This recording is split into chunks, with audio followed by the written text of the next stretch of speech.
All right, today we're talking about how to prepare and educate the next generation of kids and give them the skills they need to be successful and to thrive in an age of AI. My guest today is Eduardo Montano. He's a successful entrepreneur who's got 10 different companies, three of which are schools, helping to prepare the next generation of young kids. Stay tuned, and I'll tell you more about him in a second. Welcome to the Smart Business Revolution podcast, where we feature top entrepreneurs, business leaders, and thought leaders and ask them how they built key relationships to get where they are today. Now, let's get started with the show. All right, welcome everyone. John Corcoran here. I'm the host of the show, and every week we talk to smart CEOs, founders, and entrepreneurs from all kinds of companies. We've had Netflix and Grubhub and Redfin, Gusto, Kinko's, lots of great episodes. Check out the archives, and you can dive into those episodes. And before we get into this episode is brought to you by Rise25. At Rise25, we help businesses give to and connect to the dream relationships and partnerships. How do we do that? We do that by helping you to run your podcast. We are the easy button for a company to launch and run a podcast. And we do three things: the strategy, accountability, and full execution. In fact, we invented what some are calling the Wix of B2B podcasting. It's our podcast copilot, our platform podcast copilot. So to learn more about it, you can go to rise25.com or email us at support@rise25.com. All right, our guest here today is Eduardo Montano. He has, as I mentioned earlier, about 10 different companies. He is the founder and CEO of Colegio, Montano, and Mac SA. They are based in Guatemala. Guatemala. He has been an entrepreneur for 20 plus years. He's also the author of the books Family Forum and Extraordinary, which are two books, impactful books that have helped countless parents and children across Latin America and beyond. And as I mentioned, he's got three different schools. So we're going to talk quite a bit about leading kids and training kids in the age of AI, which is something that I, as a parent of four kids, think about a lot. Lots of parents are thinking about. But Eduardo, let's start by getting to know you a little bit more and what you were like as a kid. You, at 16 years old, were going around doing sales for a cable company. Tell me a little bit about that, how you got into that. Okay, well, first of all, thank you for having me on your show. It's a pleasure for me to share my message to your listeners. Well, I was always like how do you say, like a salesperson by nature. And when I was 6 years old and it was on vacation of the school, I went with my father and I said, help me find something to do. He told me, well, a friend of mine is opening a new cable company. And that time, nobody knew. It was a very new thing. So he told me, well, he told me, this is the place. You have to go door to door, explaining what a cable company is and trying to sell. So yeah, in 3 months, I made a lot of money. It was a very fun job. Wow. First fun job where it was a very nice experience. And I learned the importance of sales since a very young age. What did you learn? I've interviewed a number of people that have done door-to-door sales. I kind of did it when I was in college, but for political candidates, I volunteered for different campaigns. And it's hard to go and knock on doors and face that rejection. What did you learn around that experience? Well, how to approach people that you don't know. It was incredible. Some people just shut the door and they didn't want to hear anything about you. The other people said, well, this is a young kid. What do you have to say? I learned how to greet people. I learned what to give them for them to take me in serious and not just say that. Yeah, because you're a 16-year-old kid at this point, right? So was that a struggle to get? Was that on your bike? Was that a struggle to get them to take you seriously? Yes, yes, it was. But yeah, it was fun. It was fun. Maybe there were houses I had to come back 2, 3, 4 times until they said, yes, okay, tell me what's this about? Yeah. Yeah, and you were educating people. People didn't know what cable was.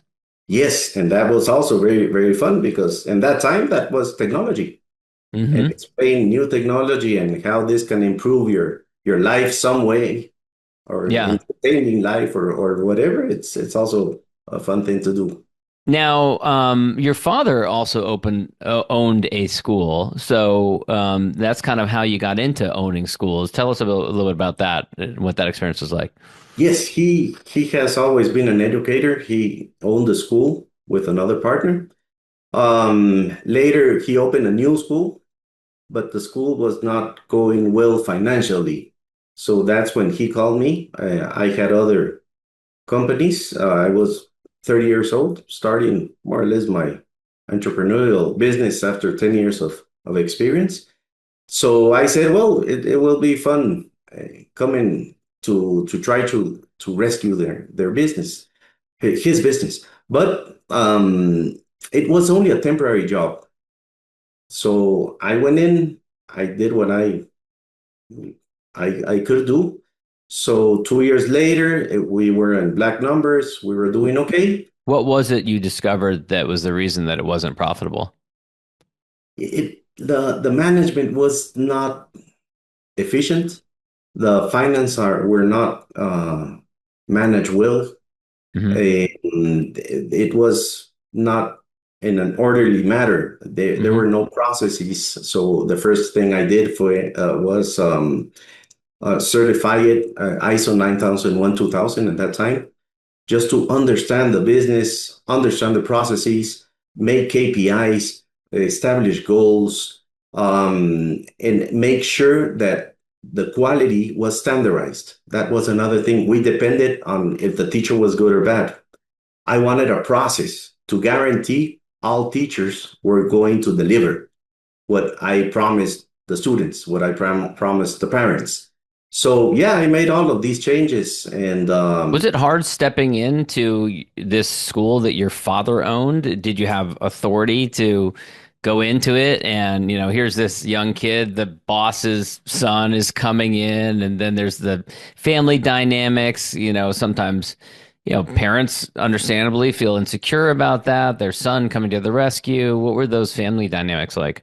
it was a challenge. It was a challenge, but people knew that they fast learned that I mean business. I was willing to work. I was willing to put the hours in. I was willing to learn about them, about the business. And I think they learned to appreciate it and respect me eventually. Yeah, eventually. It took a little while. Yeah. Yeah. So you turn it around and you make it more profitable. Yes, yes. And I learned to love education. So, long story short, 10 years later, I offered to buy the school from my father. And that's where it all started for me as an entrepreneurial and as a business, um, as a profession, as a legacy that I wanted to make the difference. Yeah. From then on, it's And been and, a lot of and fun. you've written a book. Your first book was written about the Family Forum book. Explain to those who don't know what the forum is and what your spin on was it for your spin on it was for the family dynamic. Okay. After 15 years or so of paying attention to all the problems that kids had, the successes that kids had, why is it that some kids are very good at sports, some are very bad, some are very good in school, some are very bad, some are socially accepted, some are socially rejected. What's difference? What's happening there? And the interesting part that I discovered is that it mostly came from home, from their parents, from their environment as a family. That's the root of all the good things and bad things.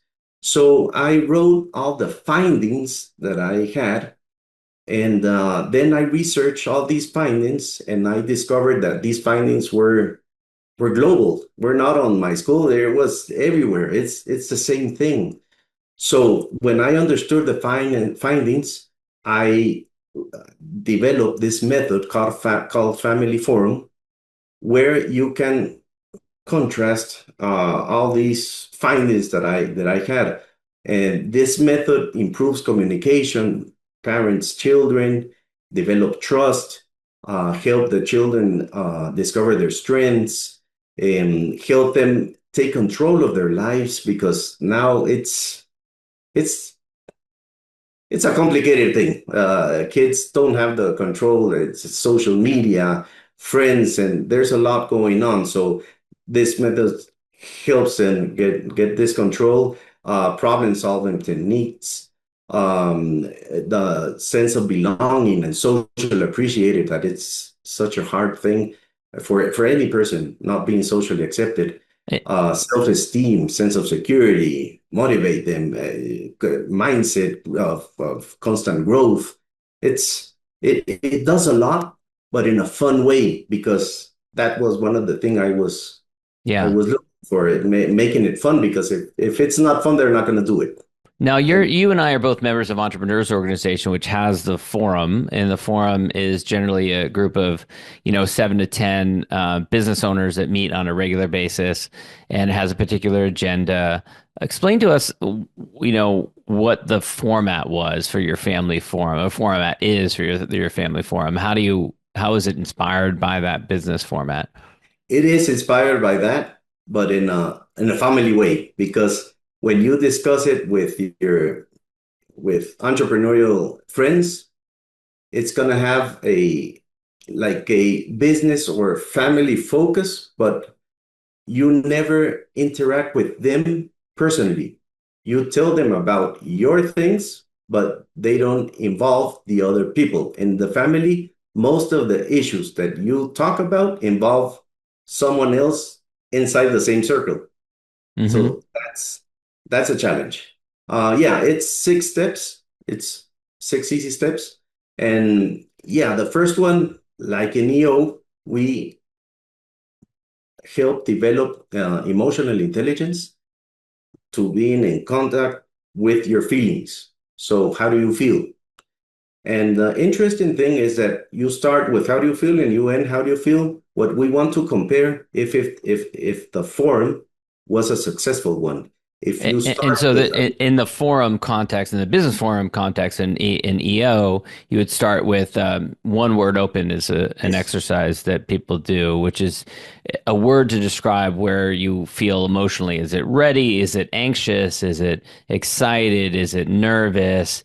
Is it distracted? And so what you're saying is that you do that with the kids so that it helps to develop emotional intelligence with the kids.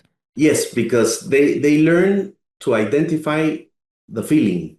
That's very important because if you ask a kid, how do you feel? Good, bad, and that those are the two emotions that exist in Right. their vocabulary.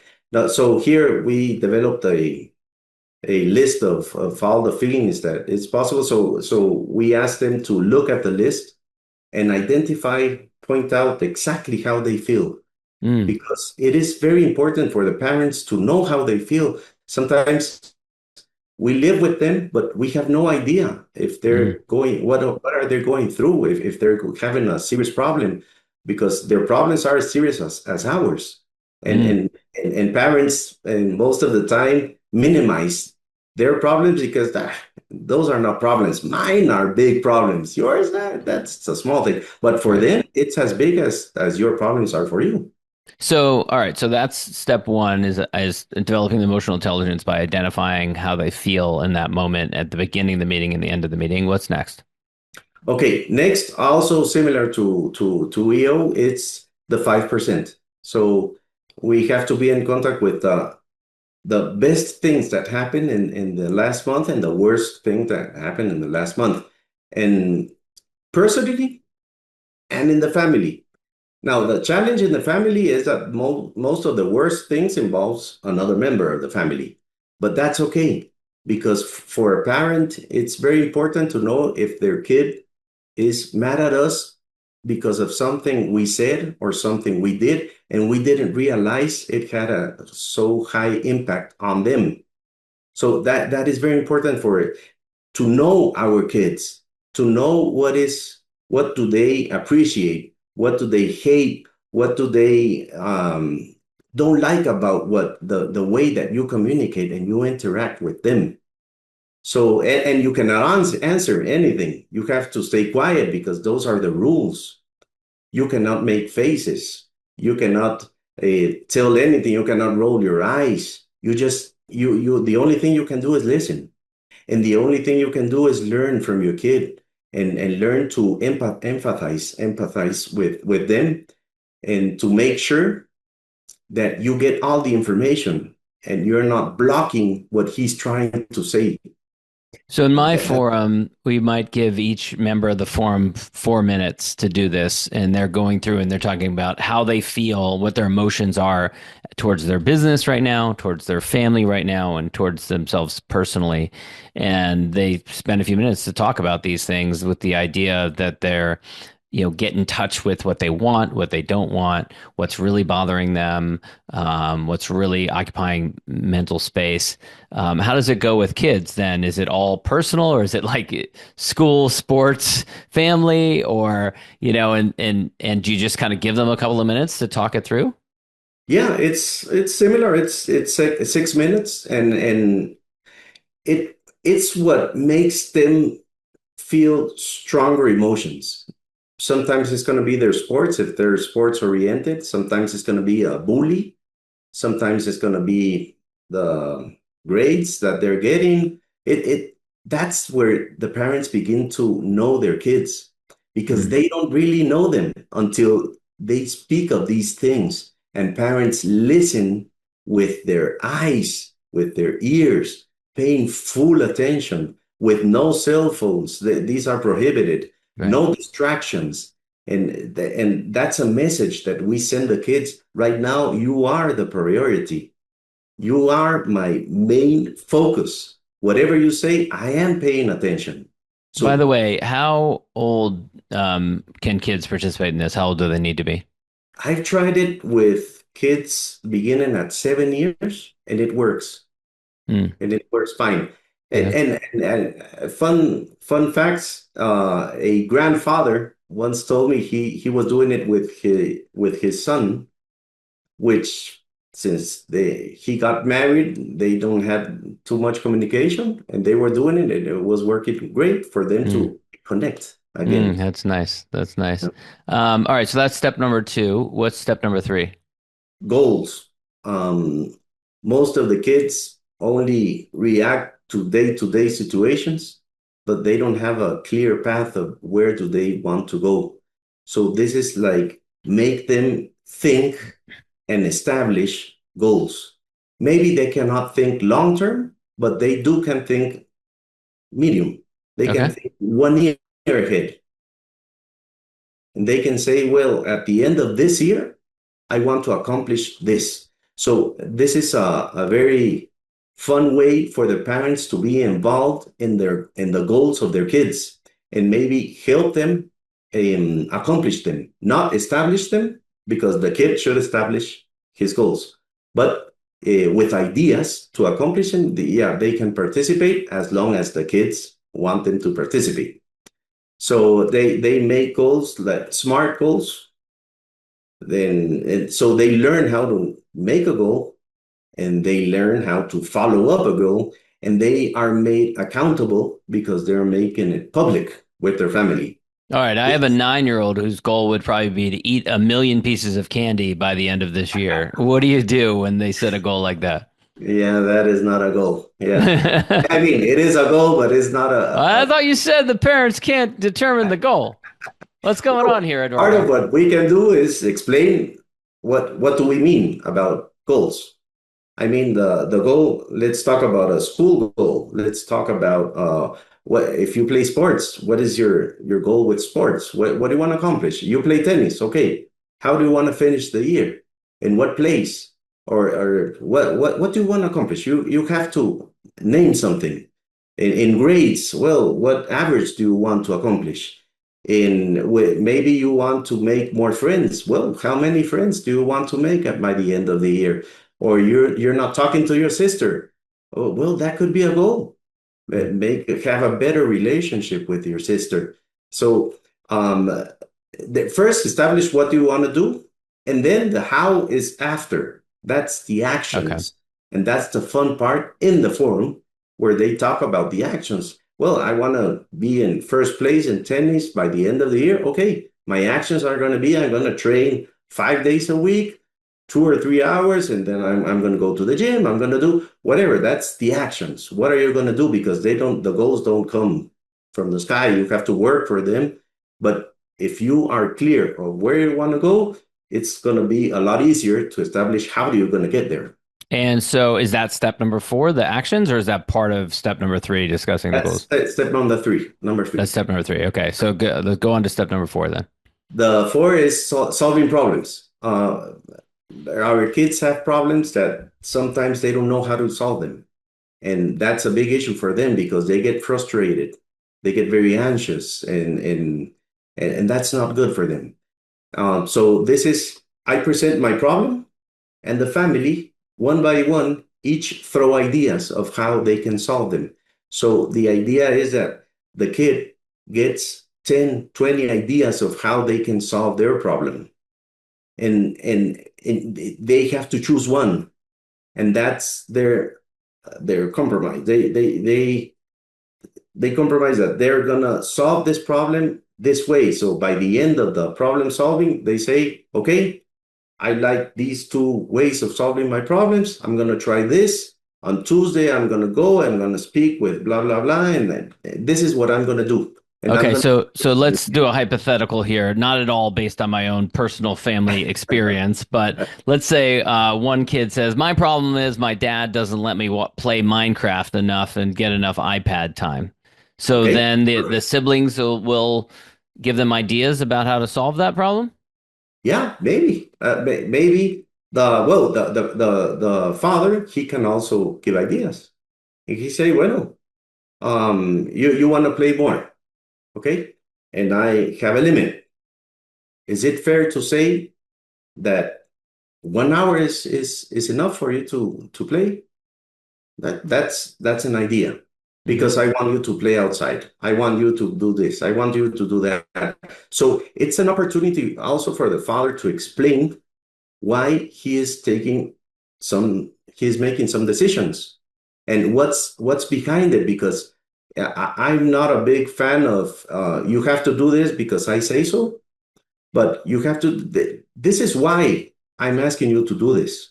Yeah. Maybe you don't understand it, but you have to say yes because I'm your father. But I want to explain why what is the intention behind this, what I want to accomplish. If you do this for a long time, if you play games in the computer for a long time, these are the consequences. I don't want those consequences for you. I want So you in the EO forum context, it's really experiential. People share their experience. They don't give advice. They don't provide solutions. So it sounds like this is a little bit more flexible, I guess.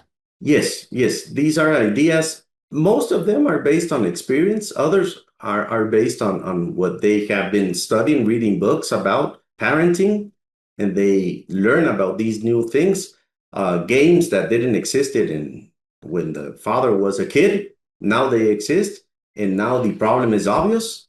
So Hmm. well, these are the new rules that I didn't have when I was a kid, but these are the new rules in this house because this and this and this. So if you want to make goals around those rules, that's okay. But you cannot say one goal of mine is for you to abolish this rule of the house Yeah. because that has a reason to be.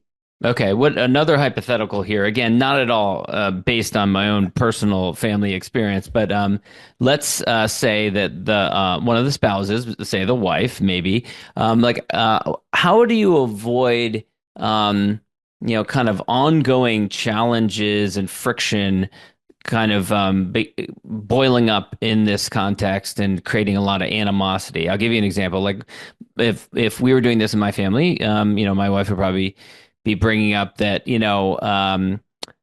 I want all of you kids to clean up your room more and help cleaning up around the house. That would be like a constant, like kind of source of friction. How do you turn that into something that is productive and not have it kind of degrade the experience and have the meeting kind of, devolve into, complaining and kind of bitterness and anger? I would do it two ways. One is with the 5%. I am really sad because I really want you to have better habits and you're not cleaning your room. And that makes me sad. As a parent, it makes me feel like a failure. That's your 5%. Hmm. Then in the problem solving, that's another way. You can say, well, my problem is that I would like you to clean your room. So I want ideas from you. How can we accomplish this? Mm. What can we negotiate for you to do this? Because I don't want to scream. I don't want to say, this is what you have. No, let's negotiate together. Maybe the negotiation, if you give, and maybe I have to give something also. Maybe we do, and we agree on something. But Yeah. in that way, with no, nobody is mad, nobody is emotionally altered. So let's discuss it. Let's talk about it. What do you Yeah. think? And the Yeah. siblings can help. Yeah, I think you should do. I do clean my room. Why don't you do it? Yeah, but let's make it on a constructive way. Let's give ideas. Yeah. No, we're not throwing trash. We're giving constructive ideas. So, for families that have maybe a kid that's too young to participate in this, and one or two that are older that can participate in this, would you recommend that they get started doing this with the older ones before the younger ones are ready? He can listen for the first step. Well, he can participate in how are you feeling. He can start with that. And he also can say his 5%. What if you help them? If you help them, you can say, well, you remember when you were very mad the other day? What made you mad? Well, because this and that, or whatever. Or I saw you very happy the other day. Mm-hmm. Yeah, I like to ride a bike or whatever. So Mm-hmm. you can help them. But the fifth step is the one that he definitely can participate, and it's playing a game.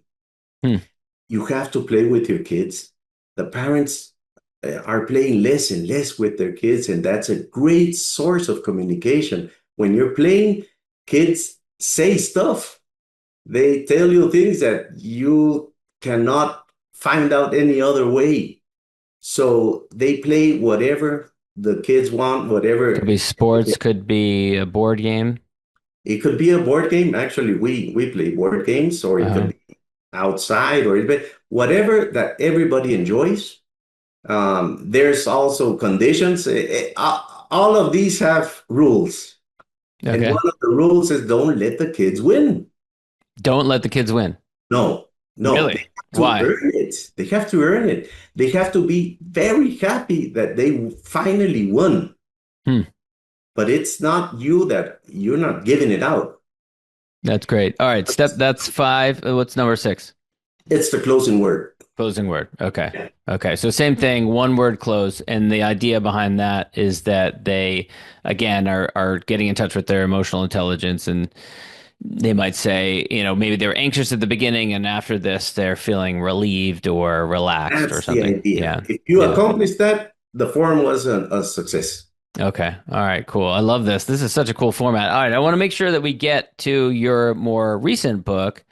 Tell us about the more recent book, Extraordinary, and why did you decide to write this book? Everybody talks about soft skills.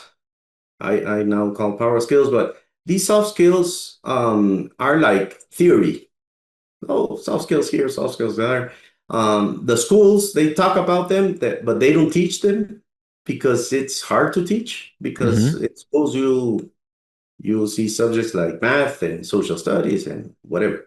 So this is a way for me to explain to the parents, first of all, which are the skills that their kids need to develop to be successful and happy. That's very important, and happy Mm. in the future. And second, how can they help develop them at home? Don't trust the schools to do it. You have to do it yourself. These are soft skills that you can do in your house with directly with your kid. And you said you prefer to call them Power skills power because skills. they're so powerful. They make the difference. That's Now, true. Soft skills is just it doesn't have the best ring to it. Power skills. I like that. We want power skills. doesn't have a punch. Yes, my boys would love that. Yeah. And So what the are problem they? is that Which all the things that you learn at school, now you can search with AI, you can search with your It's at computer, our with your fingertips. cell Yeah. phone, everything is there. So, but what isn't there is your power skills. Okay. And what are the power skills? Okay, we have 14. The first one is analytical thinking. You have to be in you have to have the capacity to analyze and reflect and evaluate information. Right now, kids look at social media and they believe everything. Hmm. When are they gonna do an analytical thinking and say this is true and this is not? Because this, that. That's the first one. The other one is I'm a very huge fan because I do it myself is autonomous learning. It's how to learn independently depending on what you need to learn. Hmm. It's said that these kids are gonna change professions 5 to 10 times in their lives. Hmm. So they have to keep learning different things every time. Right Hmm. now, they have to learn AI or they have to learn different skills. Hmm. So how are they're gonna learn? However they want. They can get a course, they can read a book, they can YouTube, whatever, Yeah. but autonomous learning. Digital abilities, that's AI, that's metaverse, that's virtual reality. That they have to learn to use these tools, not the tools use them, but they have to use them to make things better, to make them quicker, make them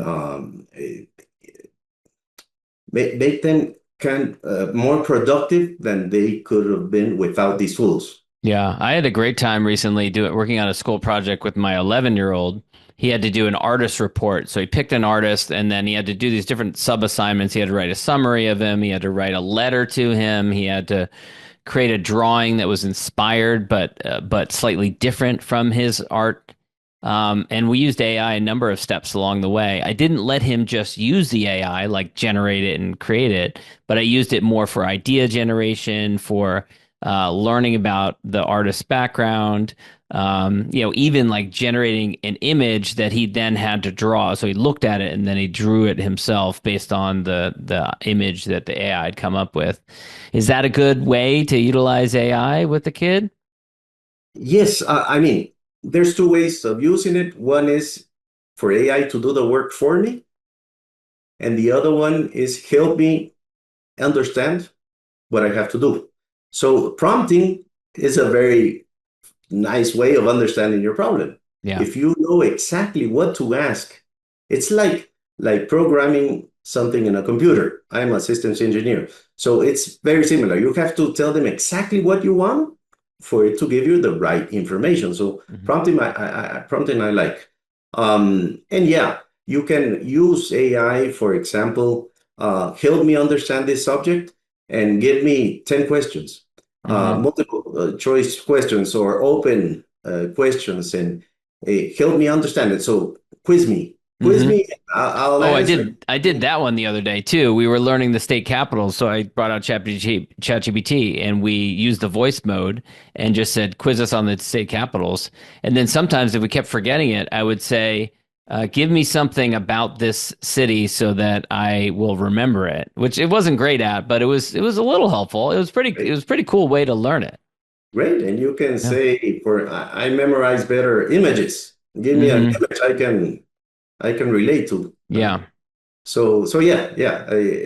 We do promote everybody using AI. Yeah. Teachers, kids, administrative, everybody uses it. And myself, I use it a lot.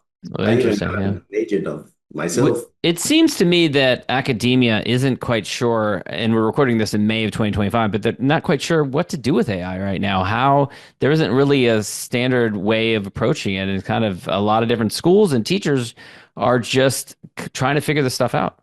Yes, but we don't have to be afraid. We need to use it. We need to use it. And for example, for a teacher to design a class, it's a lot easier with AI. But Yeah. what we have to do is the correct prompting. We have a very peculiar methodology. So we already uploaded the methodology to AI. We uploaded everything that the AI should know about the school. So when I say make the activity for this class and this other subject, he's going to make it based on what I already told him. Oh, that's great because it already has that background knowledge. Yeah. Yes. I know we're a little short on time, so we don't have time to go through all the different power skills, but any other power skills you want to briefly mention? Well, emotional intelligence. I Yeah. think that's one of the main ones. It's most one of the most important things right now because it's the some of the few things that distinguish us from computers is the emotional intelligence. But the sad thing is that it's we're living in an era where we are less practicing it because before we played with other kids and that developed our emotional intelligence. Right now, it's all computers, it's all cell phones. We don't even see the faces. We cannot distinguish the emotion that the other person is feeling in a determined moment because we are not used to seeing It faces. We got I used. just witnessed this recently. So I have four kids and we live in a small house and it is chaos and kids are fighting over stuff all the time. And we were playing recently with another kid who was an only child, around the same age as some of my kids. And two of my kids, my 9-year-old and my 6-year-old, were arguing vehemently about whose turn it was at bat because I was pitching the ball to them. And the other kid was kind of sitting aside. He was kind of like, what do I do here? He didn't know what to do. I didn't know what to deal with like two siblings fighting, vociferously, and it made me realize, like that is, navigating that type of dynamic, he's not being exposed to it. And because of video games, because of screens, kids are less likely to be exposed to that stuff. This was actually a rare instance where a bunch of people in the neighborhood were outside and we were playing ball in the yard, but that doesn't happen as much as it used to. Yeah, we have to limit their time using devices, and Yeah. that's important. That we have to push them outside before the parents push them inside the house. Right now, we have to push them outside the house. Go and Yeah. play with each other. Yeah. Yeah. So any other in the book Extraordinary, are there any other strategies for developing these power skills like emotional intelligence? I know you already talked about the strategies from the family forum. Yes. So what I did is a different approach from my first book. Now I did a story of two twins, Nina and Fabi. They wanted a better life for their village, so they had to develop these 14 skills. So they go out in the world and they live 14 adventures. Each adventure is developing one skill. So that way, that is my way to show the parents how they can show their kids to develop a skill. And at the end of each story, there's a self-reflection question um, because they already know, so have some ideas. Now they have to answer for themselves. If you are in this situation, how would you solve it using what you just learned? You can do this with your kid. You can do this by yourself. If the kid is old enough, he can do it by himself. At over 10 years old, he already can read the book. If not, the parent with the kid can read the book. Mm. That's the idea. So they think this is a book to think creatively and to solve problems with one of the 14 skills in each chapter. Yeah. As we're close to wrapping up here, I'm curious, you've got three different schools. You thought a lot about education. Are you, as you look towards AI and this rapidly changing environment that we're experiencing right now with technologies kind of flying at us, are you excited about the future? Are you a bit nervous about the future? Or maybe a combination of both? How do you feel about it? A combination of both. I love technology, but I'm afraid that it's not well used most of the times. So what I'm trying to do is tell them use it, but this is how you should use it. If you don't use it like this, in the evaluation, we have to adapt. We have to change the form, the way we evaluate the kids right now. Now it's different. Now it's not memory. Now you have to know that he has how to prove that he understands the concept even though the homework he did it with AI, but in the test, you really are going to evaluate if he understands. So the whole system, education system, has to change. Yeah, for sure. But Yeah. yeah, I'm excited. But yeah, it's something that Yeah, I mean, I think I think back on it because, I was an English major in undergrad and I went to law school.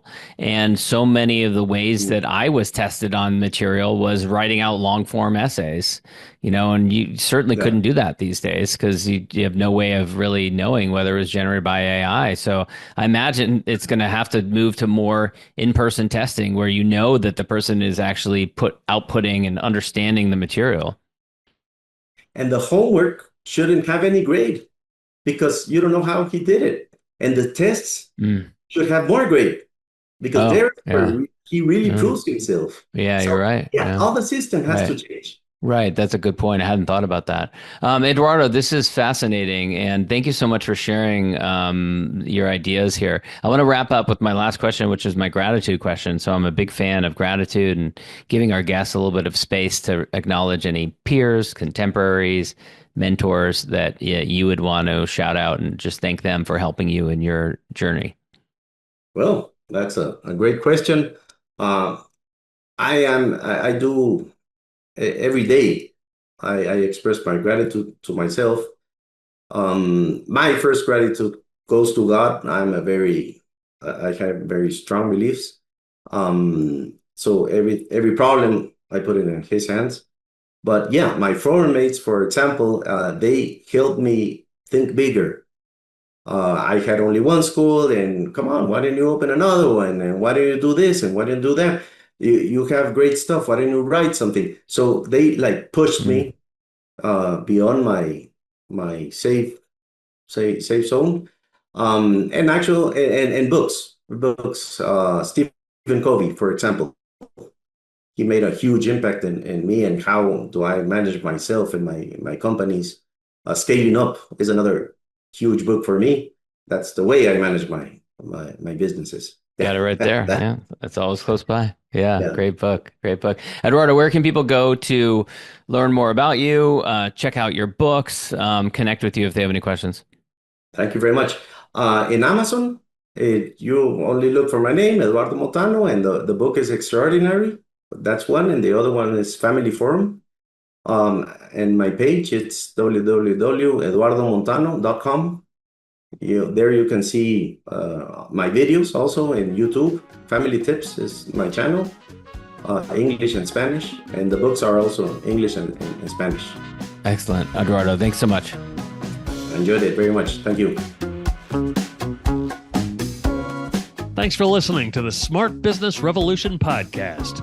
We'll see you again next time, and be sure to click subscribe to get future episodes.